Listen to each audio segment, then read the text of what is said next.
Muito bem, então vamos rever um conceito importantíssimo que é de tensões cisalhantes e tensão normal, porque ela é básica no estudo de uma das estruturas críticas que é taludes e contenções. Lembram-se, estruturas críticas é aquela que costuma desabar sem muito aviso prévio. Portanto, ela depende da resistência ao cisalhamento. Por definição, resistência ao cisalhamento ou tensão cisalhante, melhor dizendo, é aquela paralela à superfície de ruptura. Quando vai romper o concreto ou um solo,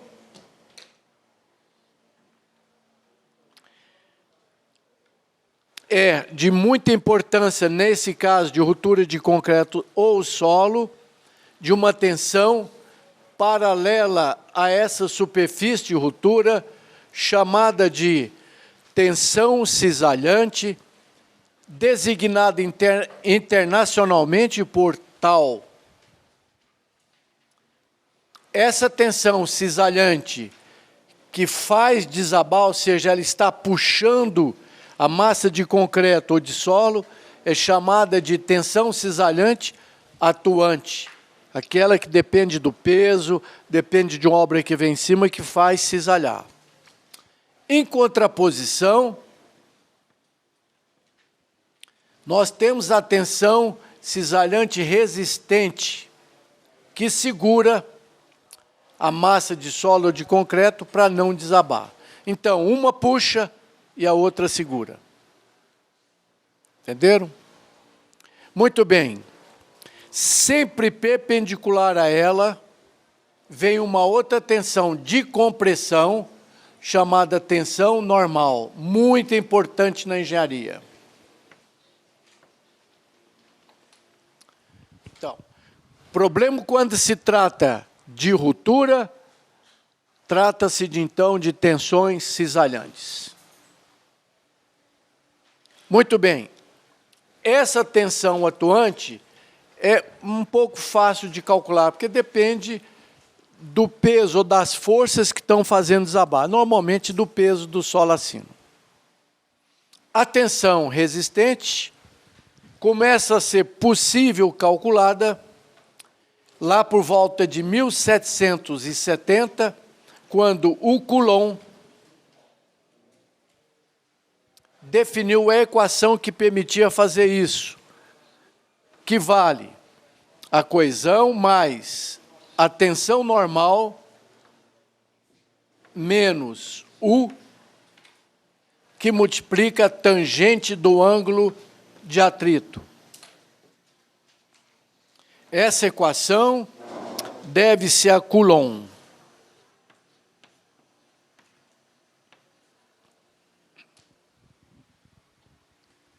Aqui estão as duas tensões mais importantes. A cisalhante, que resiste, não deixa cair. E a tensão normal, que comprime um grão no outro. Quanto maior essa compressão de um grão no outro, maior é a resistência, maior é o atrito. Quanto maior a coesão, maior a resistência. Quanto maior a pressão, chamada pressão da água ou poropressão, menor a resistência. Ela é altamente inconveniente.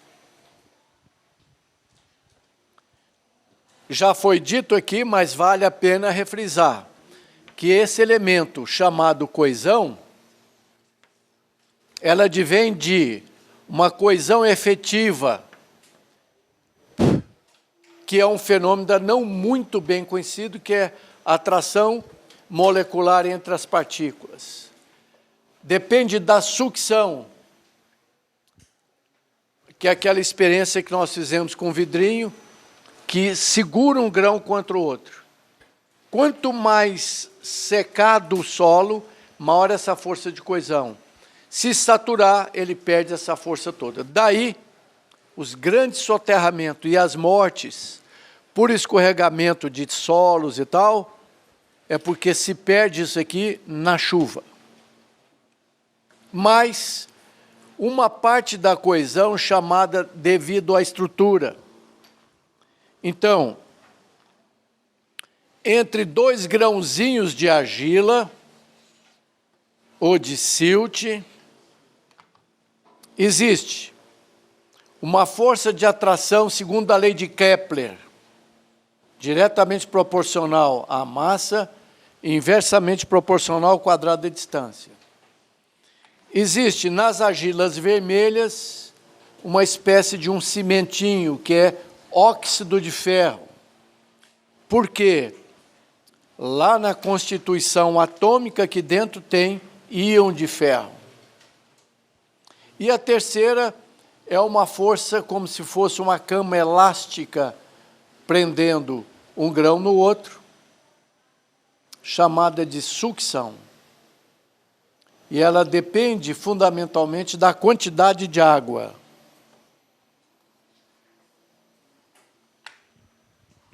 Portanto, quando eu falar em ruptura de fundações, ruptura de aterro, de barragem ou de taludes, é nisso que eu vou me prender. Tem que se fazer ensaios para achar a coesão, calcula-se a tensão normal, obtém-se através dos ensaios a pressão neutra, pressão da água, também chamada de poro-pressão, e o ensaio me dá um ângulo de atrito. Infelizmente, ainda no Brasil, já virando o terceiro milênio, 90% das obras são feitas sem ensaio. Daqui para frente, a norma de conformidade vai começar a exigir os ensaios. Se você vai vender uma obra sua, tem que comprovar, fazer provas de cargas, ensaios, etc. Não tendo ensaios, existe correlação entre a sondagem SPT, que todo mundo é obrigado a fazer, que permite ter uma estimativa da coesão e do φ. Isso é calculável, facilmente calculável. 1925 é que melhorou ou complementou a fórmula do Coulomb, que vinha desde 1770. Isso é muito importante, porque às vezes a obra desabava e pelo cálculo, sem a pressão da água, tinha que ter ficado em pé. Mas se aumentar muito a pressão da água, ela vai anular a pressão que aperta um grão contra o outro e vai depender só da coesão. Se for uma areia, qual é a coesão de areia? Zero. Então, se anular aqui, não sobra nada. Então, se o grãozinho da areia for redondo, isso, desde que a pressão seja igual à tensão normal, isso se transforma em areia movediça. Eu não sei se os professores lá de Geotecnia 1 demonstraram bem esse fenômeno aí. Existia na época da guerra, na Alemanha, a fabricação de um míssil muito perigoso, chamado bomba V1, que mais tarde o Von Braun veio para os Estados Unidos e transportou as duas bombas atômicas de Hiroshima e Nagasaki. Como isso era um segredo militar muito forte, eles construíram essa bomba V1 dentro de uma caverna gigantesca. Então, aqui era o laboratório de experimentação atômica, e que se a guerra não tivesse terminado, em questão talvez de semanas ou de meses, a Alemanha já estaria com a tal bomba V1 no ar, que seria um tremendo desastre. Para evitar a ação dos inimigos, isso foi feito dentro de uma caverna, de uma carapaça de concreto, imersa numa ilha arenosa de areia redondinha, propícia para se transformar em areia movediça. Então, aqui tem um lago e aqui areia com um grãozinho redondo.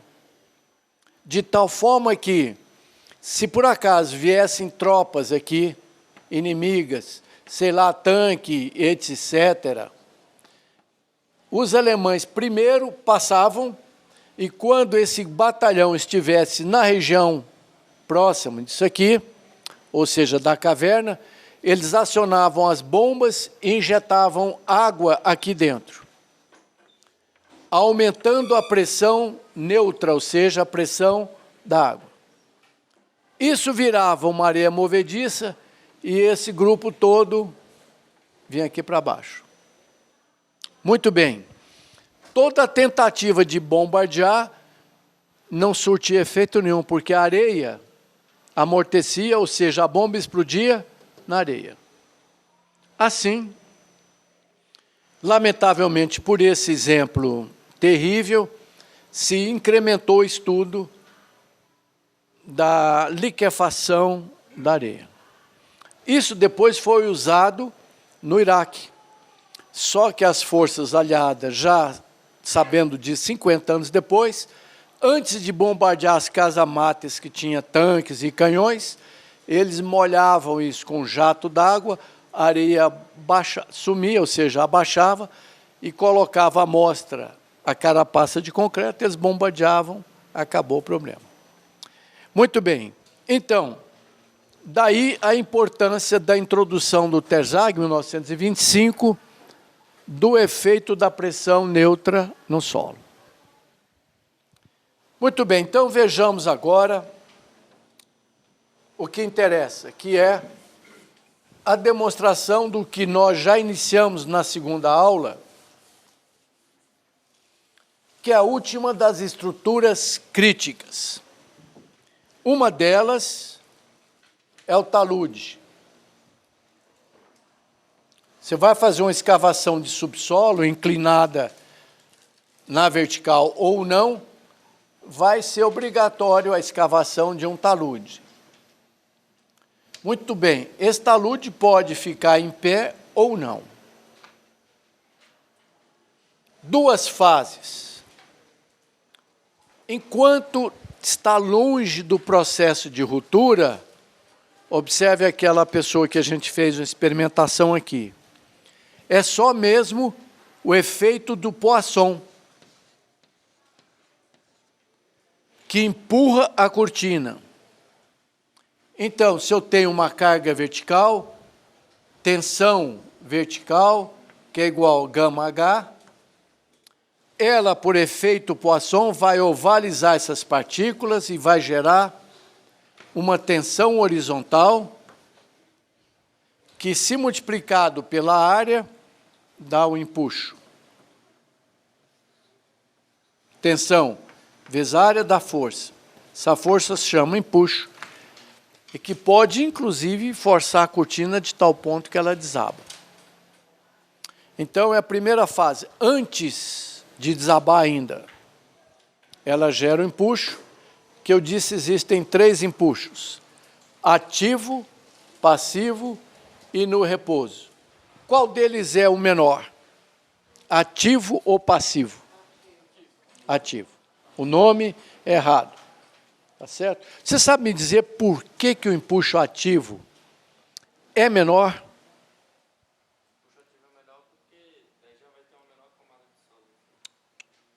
Alguém se lembra por que o empuxo ativo é menor? O que eu uso?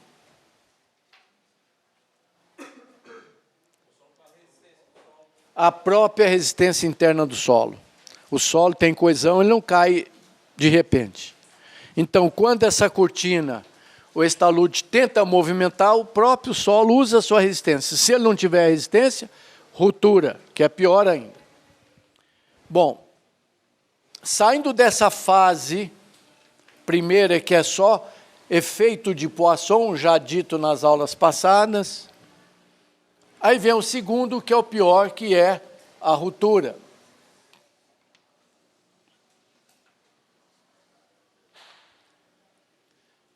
Em geral, os taludes ocorrem através de uma superfície de ruptura quase circular, eles podem vir a desabar. Na realidade, a experiência tem me mostrado que, nos solos coesivos do Brasil, essa superfície não é circular, nasce uma trinca aqui, que ele tem um trecho então reto, cai menos terra do que se calcula como se fosse circular, e esse trecho é um trecho também não circular, é uma espiral logarítmica. É um trecho de uma espiral logarítmica. Então, o tratamento matemático tradicional que diz que isso é um círculo é aproximado. No Brasil, as terras vermelhas tendem a ser um trecho reto e um trecho espiral logarítmico, que é mais amigável e favorável do que o círculo. Portanto, no Brasil, o volume de solo é menor do que o comum.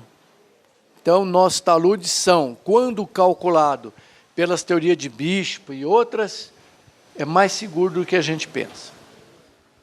Muito bem, e por que esse talude, então, desaba? Por quê?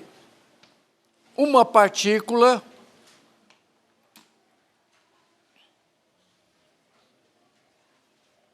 que está sob tensão cisalhante, a atuante, que é componente desse peso, é maior do que a resistente. Então, essa massa desaba, e aqui em Brasília, em geral, 3 pessoas morrem por ano soterradas aqui, ou em valeta, ou em talude, ou escavação de subsolo, por causa desse fenômeno. Ou falha geológica, fossa cética, aterro, faz isso acontecer. Então, como é que a gente calcula isso? Calcula ou estima a tensão atuante, que é uma componente do peso. Calcula a tensão resistente de ensaios ou correlações. E na prática da engenharia, é de bom alvitre dizer que a tensão resistente deve ser maior ou igual 1,5 a tensão cisalhante atuante. Eu, particularmente, acho baixo, mas tem funcionado bem nas escavações e nas barragens.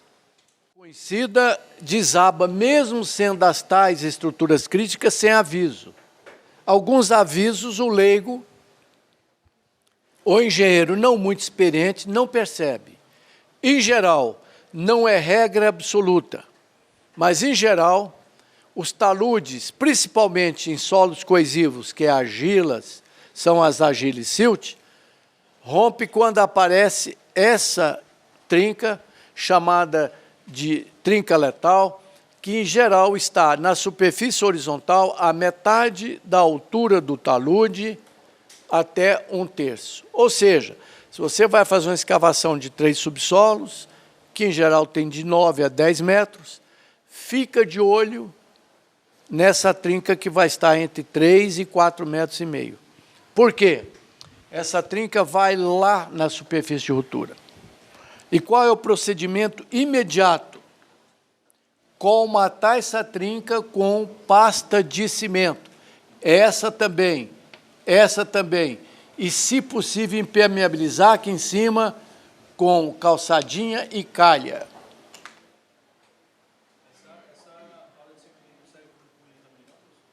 Oi? Não. A pasta de cimento é para não deixar entrar água. Quando entra água num solo, principalmente coesivo, eu perco coesão, ruim. Aumento a pressão neutra da água, ruim. E lembre que a coesão tem sucção que vai lá para baixo. Tá certo? Então, não deixe. O ideal mesmo é a proteção aqui em cima. E começar a medir. Um segundo número também de praxe, mas não é absoluto, é que, na vertical, um talude ou uma cortina pode deslocar na horizontal até 0,4% da altura, sem que, de uma maneira geral, isso não é causa de terror. mas pode desabar muito antes disso. Assim como pode desabar muito antes disso. Pode desplacar, são pequenos desabamentos, que normalmente não são muito graves. Então, a cortina, ela anda 0,4% da altura, ou seja, uma escavação de 10 metros, se ela sair 4 centímetros, tudo bem. É até favorável. Por quê? Porque ela mobiliza o empuxo ativo, ele diminui o empuxo. Lembram? Escavou o solo, empuxo ativo. Frouxou o solo, empuxo ativo. Apertou o solo, passivão. Muito bem, aqui estão, ou está a última das estruturas críticas. A gente viu o fenômeno da ruptura e do recalque, que são os dois grandes problemas da engenharia. Agora nós vamos ver como evitar isso. Para evitar isso, nós usamos alguns tipos de fundações. Com esses tipos de fundações tradicionais, se resolve todas as obras que estão vendo aí no mundo. Efetivamente, recordando, o que é fundação? É um elemento de transferência de carga. A fundação tem por objetivo principal transferir a carga. Receber a carga do pilar e passar para um solo competente. Solo competente é aquele que não vai deixar nem recalcar e nem romper. Muito bem. Das famílias de fundações, nós temos são fundações superficiais.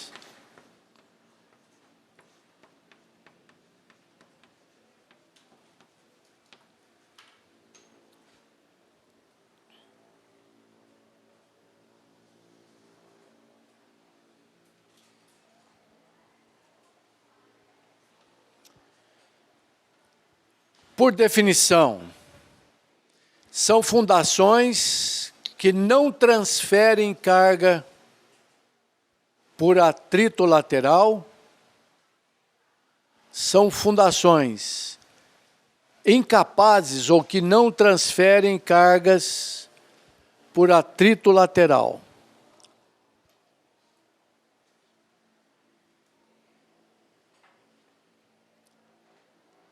Nós veremos que daqui para frente, eu posso pegar uma carga de um pilar simplesmente por atrito lateral.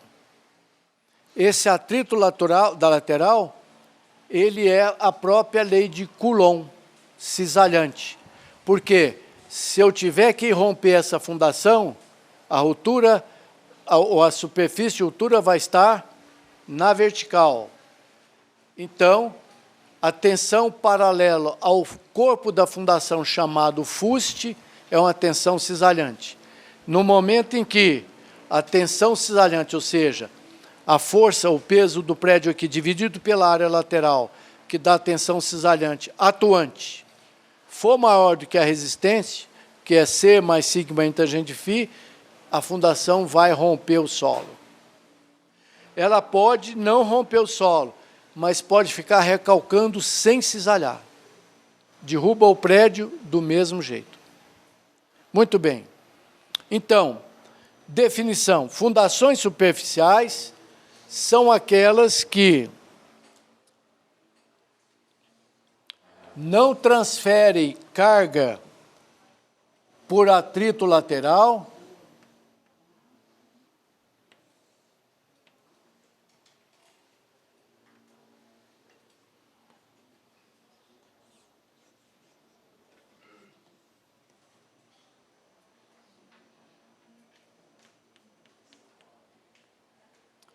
e que, em geral, são rasas. Daí o nome, superficiais, rasas ou direta. Mas na engenharia, a palavra em geral não é muito técnica. Então, de uma maneira geral, as fundações superficiais são aquelas cuja profundidade Z é menor do que 1,5 vezes a sua menor dimensão.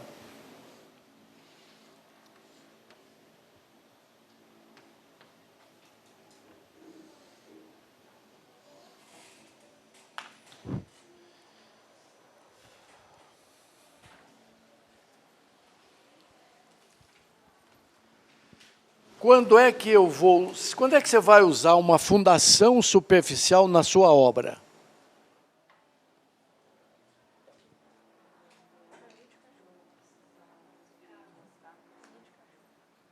E qual é a condição para fazer isso?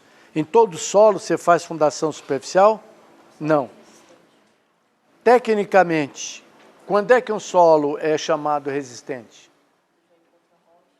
Ou o SPT quanto? Maior do que 20, 30. Abaixo disso é possível, mas pode não romper e a longo prazo pode recalcar. Então, se você tiver a sorte de ter terreno firme, raso, o que é um terreno raso? É aquele cuja profundidade é menor ou igual em vezes ou largura a menor dimensão. Se for redonda, é o diâmetro. Se for retangular, é o lado menor. Lado menor. Muito bem. Então, essa é a definição de fundação superficial. Por que existe essa relação? Porque no fenômeno da ruptura, agora nós estamos falando em ruptura, já não é mais recalque. No fenômeno da ruptura, quando essa carga do pilar que está em cima chega a níveis tais que ela vai produzir a ruptura do solo, lembram-se que dificilmente eu tenho ruptura na infraestrutura. Concreto raramente rompe. Por pior que seja, de vez em quando passa um susto, mas em geral quem rompe é o solo. Quando essa carga vai subindo e chega na carga de ruptura, essa fundação vai entrar no chão, parecendo recalque, só que é rápida, e como ela não consegue forçar uma rolha de solo até o Japão, empurrou esse solo, não sai no Japão, há uma tendência de escoar para a lateral. Então, essa ponteira formada normalmente, naturalmente, pelo próprio solo, daí não ser necessário ter fundações com bico, basta ser chata, que na ruptura o solo atua contra ele, fazendo um cone de penetração, e a cunha de ruptura vem para cá. E se for muito uniforme, que também é um pouco raro, rompe dos dois lados e pode até levantar uma massa de solo. Se o solo for duro, não tiver para onde acomodar, para romper um prédio tem que levantar o solo. Chama-se ruptura generalizada. Acontece em solos incompressíveis. Muito bem. Ora, para isso movimentar, o que eu tive que vencer aqui nessas partículas? Qual tensão? Cisalhante. Então, aquela força abre aqui numa tensão, que eu vou chamar de tensão de ruptura, porque veio de uma carga de ruptura, tensão de ruptura. Essa força gera uma componente que vai empurrar esse grãozinho para cima, atuante, e por um azar, um material de SPT baixo ou de pouca resistência, maior do que atuante. Maior do que resistente, desculpa.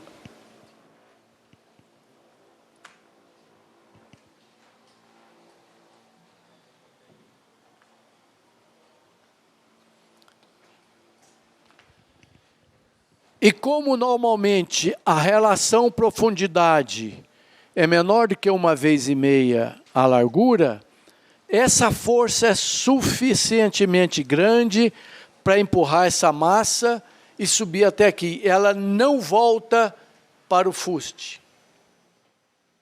Por isso, a tensão cisalhante está aqui, aqui, aqui, aqui, aqui, aqui, aqui, aqui, aqui, mas não aqui. Só para antecipar, se a fundação fosse profunda,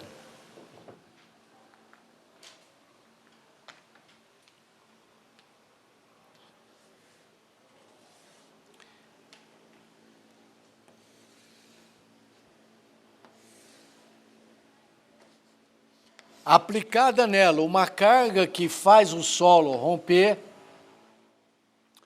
ela também vai entrar no chão. Nas provas de carga, às vezes, quando eu faço, chega a entrar 1 metro no chão e não para. Da mesma forma, surge uma cunha de ruptura, uma ponteirinha do próprio solo. Como isso é muito profundo, são bilhões de partículas que teria que levantar. Aqui, além de deslizar, ela teve que empurrar todo mundo para cima. Como é raso, dá para empurrar. Mas numa estaca de 20 metros, são mais de 1.000 toneladas. Então, a trinca força a passagem pelo corpo da estaca, chamada de fuste, gerando aqui, então, uma tensão cisalhante atuante e uma tensão cisalhante resistente,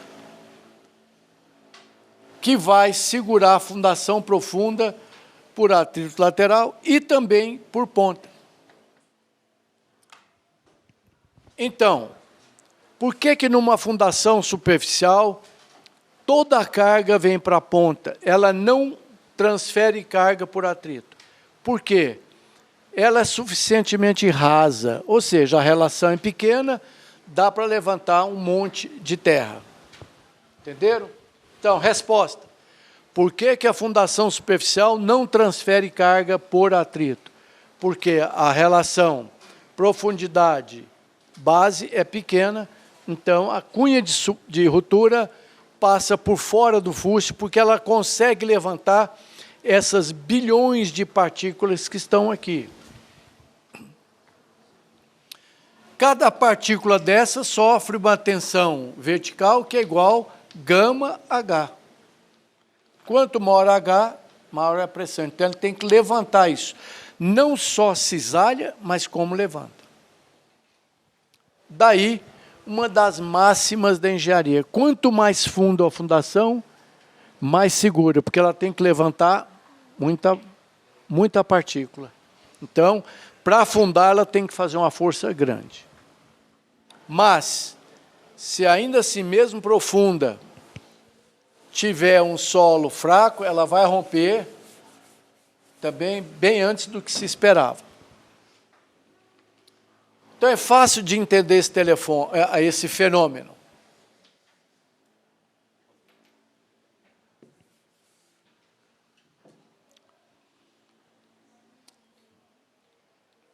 Você caminhando na praia, dependendo da posição da areia,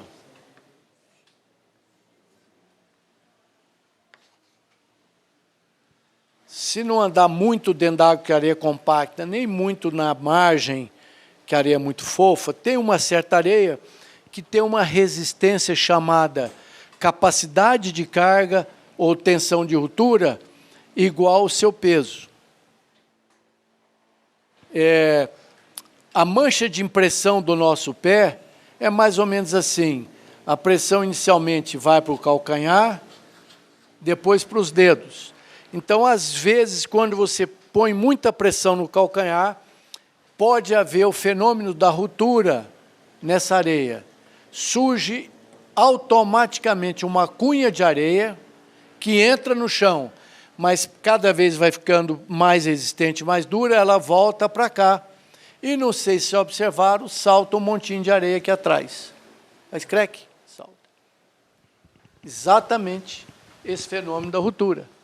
Apertou, formou a cunha, levantou. Agora, se você enterrar seu pé 40 centímetros, precisa de um elefante para levantar a terra. Se comprime para baixo. A estaca tende a compactar o solo e a ruptura vai vir arrastando aqui na sua batata e na sua canela.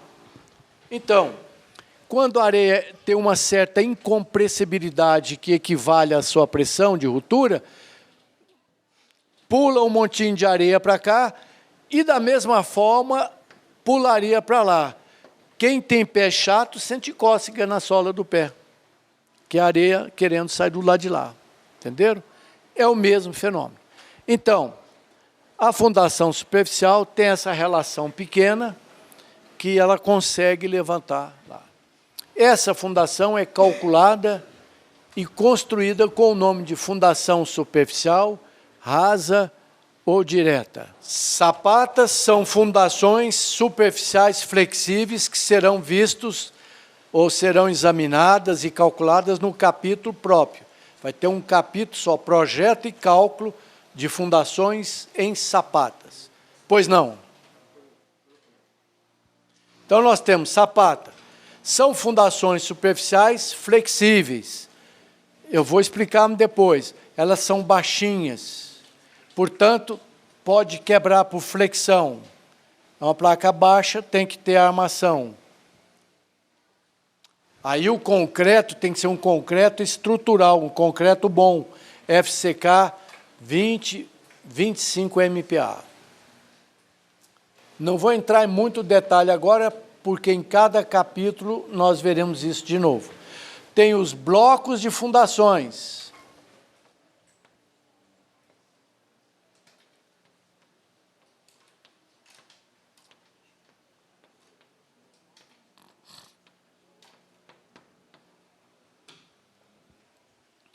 Então, as sapatas são fundações superficiais.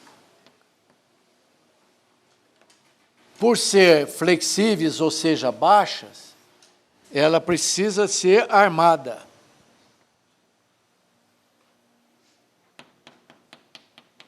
Normalmente com a grade embaixo. Quando é que uma fundação é chamada ou definida como fundação superficial, rasa, etc.? Duas condições.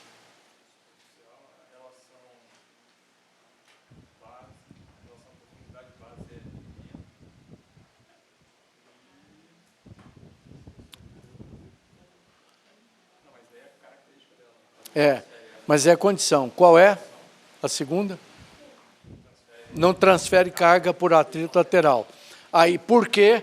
Porque a superfície de estrutura não passa pelo fuste. Então, o cisalhamento não tem nada a ver com o concreto. É só solo. Muito bem. Blocos de fundações são fundações superficiais rígidas. A sapata é flexível. O bloco é rígido. Não confundir bloco de fundação com bloco de coroamento. Para ser rígida, esse ângulo precisa ter mais do que 60 graus, em geral.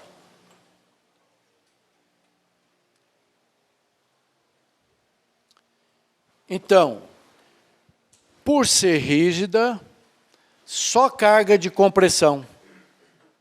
Aí não precisa de ferro. O concreto pode ser um concreto ciclópico, bem mais barato, porque é só compressão. Entenderam? Não confundam com bloco de coroamento. Se você, por exemplo, tem um pilar que vai pegar, vamos supor, 3 estacas, que a estaca sozinha não é capaz de receber a carga do pilar, tem que dividir em 3. Se faz um bloco aqui para transferir carga do pilar para as 3 estacas. Normalmente esse bloco está ligado a cintas e tal. Esse é bloco de coroamento. Esse é bloco de fundação, maior do que 60 graus. Portanto, não precisa de ferro nem nada.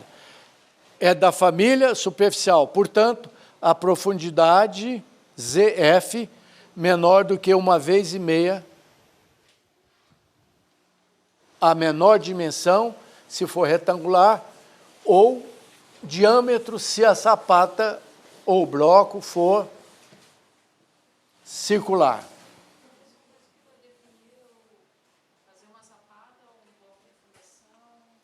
Só economia. O que é mais barato? A pergunta dela é, e a escolha? Sapata ou bloco? Só economia.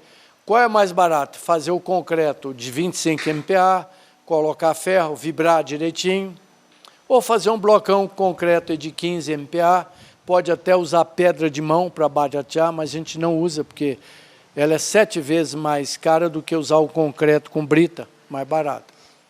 Qual é a mais barata? É uma opção. Nas grandes obras, se prefere fazer sapata armada e tal. Tem mais controle, concreto melhor. Tá? Mas, tecnicamente, funciona do mesmo jeito. O que comanda aqui é o solo. Pois não. Teria que ser usar um fator de segurança na escolha da... Não. Nas fundações superficiais, ela perguntou se poderia usar um fator de segurança. Na escolha, não, porque as duas tecnicamente são equivalentes. Uma tem mais controle, a outra menos. Já que você lembrou, a tensão admissível de projeto, que nós vamos usar no projeto, ora, conhecendo-se a tensão admissível aqui, tendo-se a carga, divide a carga pela tensão, eu sei qual é a área que eu preciso, né? 500 toneladas por uma tensão de 50 toneladas por metro quadrado, que é admissível. Quando é que uma tensão na engenharia chamada de admissível, que não vai nem romper e nem recalcar? Divide 500 por 50, dão 10 metros quadrados. Eu escolho uma sapata quadrada que é mais fácil de fazer, 3,3 por 3,3, uma sapata. Entendeu? Então, o tempo todo eu vou estar procurando aqui. Se eu errar aqui, a obra desaba ou trinca. Nas fundações superficiais, coeficiente de segurança, calculando-se a ruptura, aquela que faz romper, 3, é alto.